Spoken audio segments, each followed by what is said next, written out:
Hey y'all, welcome to the family that reads a lot. This is going to be a homeschool style video. So like I said, I'm gonna start mixing these in here and there. I don't always know I don't know if that's the audience that I have. I don't know how many of y'all are homeschoolers and how many of y'all are just here for all the books. But homeschooling is a huge part of who we are. It's a huge part of our life. It's part of the reason that we read all the books that we read. So in knowing that, that's part of why I've decided to share it. I don't know why I have a pen in my hand. Okay. But at any rate, this one's a little bit of a tough video for me to make. So we just finished our first week of school. That was great. Things went well. We did a half week. We did not do all the things. Coming into a week of school, coming into a season of school from a season of very much summertime is a big transition for us. Like the week before this was all about sports camps and outdoors and doing all the things. And we've been going and going and going all summer. And it's been amazing and fun. But this was resetting and having to get up at a certain time every day and having to not just get up and kind of lollygag around and go slow. We had to get up and go. We have to get up and get started on school so that it doesn't take all day long. My plan this week was to finish by lunch. We achieved that goal pretty much every day. One day we had a tiny bit of stuff that we had to get done after lunch, but not a ton. That makes me feel like our schedule for this year is attainable, makes me happy. But what this video is actually about is somewhere we have failed in homeschool. And I don't like to say that. I don't like to admit failure. This isn't one of those fails where I failed my children or it's a horrible thing, but it is something that we don't do well. And that is read alouds. I have watched all the videos. I have seen all the amazing book lists. I have embraced read alouds for our entire homeschool curriculum or our entire homeschool life. Once we left behind picture books and got into chapter books, we have never done well. Never. In trying to stay consistent with a book and read X amount of chapters a day and not miss days. There were times where we read light stuff like Ralph Mouse and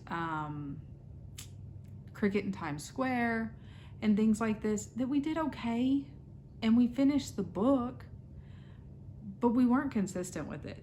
It still took us 3 or 4 weeks to get through a teeny tiny book. This is our latest fail. Now, part of this was on me, but part of it is our situation. This is the Voyages of Dr. Dolittle. I pre-read this last year. I decided to start reading this before we finished our school year and figured we could continue over summer. We read that much. That's it. That's as far as we got. Chapter like 14. Not even a third of the way through the book. We failed. Before that, it was Harry Potter. I love Harry Potter. My daughter over the summer has gotten to the age where she can read middle grades. She wasn't there early in the school year last year, so I started out our school year last year and said, we're gonna read Harry Potter. I'm gonna read it to y'all. My son was super excited. He loves Harry Potter, the first book, one of my favorite all-time books. We failed. We ended up listening to it on audiobook. And that's okay. Because you know what? It's okay not to do everything perfectly. It's just not something I'm good at. I'm not good at finding time in the afternoon when we've already done all the school things. We've already sat together and done science and sat together and done history. We have times that we're together all day long. In the afternoon, there's cleaning to do, there's sports to go to, there's things to deal with. They want to be outside, they want to go swim, they want to do whatever. Forcing them to come and sit on the couch and listen to me read 2 or 3 chapters where there's no pictures, there's nothing interesting to look at, My daughter doesn't love it at all. My son could sit there and listen to me read and not have a problem with it. He's always enjoyed reading aloud. My daughter, much less so. So, I've decided to pivot. And it's when you find that spot that you need to pivot in homeschool. Sometimes you just have to accept that something's not working. I fought against that so hard for so many years and have gotten to the point that reading aloud was like such an unhappy thing for us. My daughter would be grumpy because she knows she's going to be bored. My son would get frustrated because she's moving and talking and all this. I'm upset because we're not where we should be in this book, and why is this so hard and everything else. We didn't need to do that. So we are pivoting and going backwards. Yesterday, one of the days this week in homeschool, we read this, River Otter at Autumn Lane. It is a picture book. It is a Smithsonian's Backyard by Laura Gates Galvin. It's super simple. Talks about River Otter going from spring to through the different seasons of the year and her raising her litter of pups. They curled up next to me. They put their heads on my shoulder. They looked at the pictures.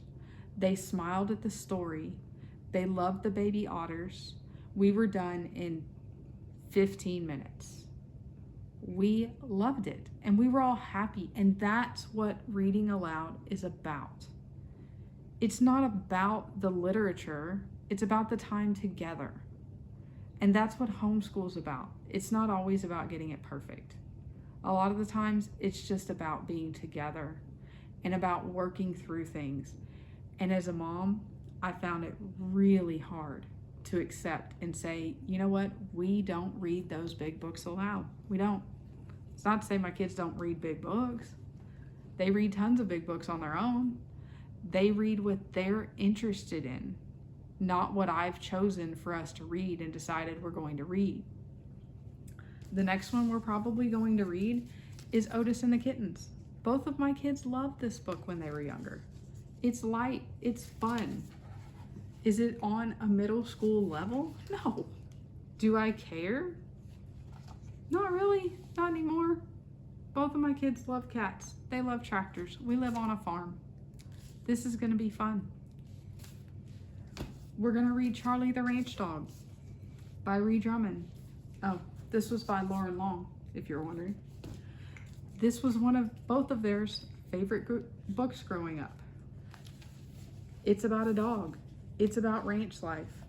There's little, what are these? Squirrel things that you find on each page of the story. This is just fun, and that's okay. And we're not gonna do this every day either. But the joy of this is I can pick up this book, we can sit down when we have 30 minutes, and we can read the entire book and we can walk away.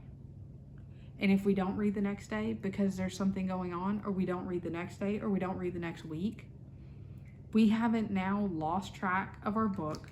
We haven't lost track of the story and lost track of what's going on.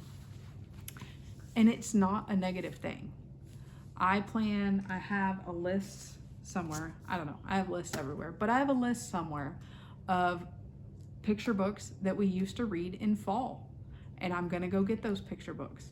And I'm gonna get other picture books, because there are a lot of really good picture books out there that aren't meant for teeny tiny baby kids. And I think that that's what a lot of people don't realize. There are some really quality picture books out there. So now I am on the hunt for some really good picture books. So if you have any recommendations on fun, good picture books that would appeal to slightly older kids, please give them to me. If you have any that are autumn based, Halloween, even at this point, Thanksgiving and Christmas is fine. I have a bunch of Christmas books. We have always done this at Christmas. We have always switched away from a chapter book. I hope that the tripod's not shaking because the cat's playing with the tripod. At Christmas, we've always switched back to, the night before Christmas, and there's a Charlie book on Christmas, and there's all these different Christmas books. We've always gone back to those. And that's kind of what I was thinking about this year, thinking, you know, we've always loved when we read those, because same thing, you sit, you read the entire book, and you walk away.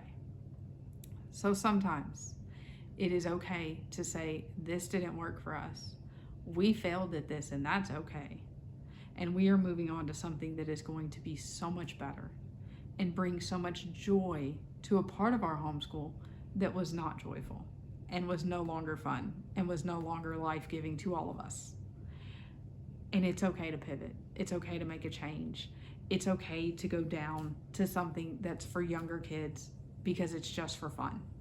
It's okay not to sit and read, you know, Charlotte's Web or Harry Potter or some big, nice quality Indian in the cupboard kind of book that is gonna fill them full of history and all these other things. Sometimes it's okay to read about a tractor and his cats, if that's what works for your family. Like I said, if you have some recommendations, give them to me. If you liked what you saw here, give me a like, subscribe. Love to have you come back. So from the family that reads a lot, y'all go read a lot.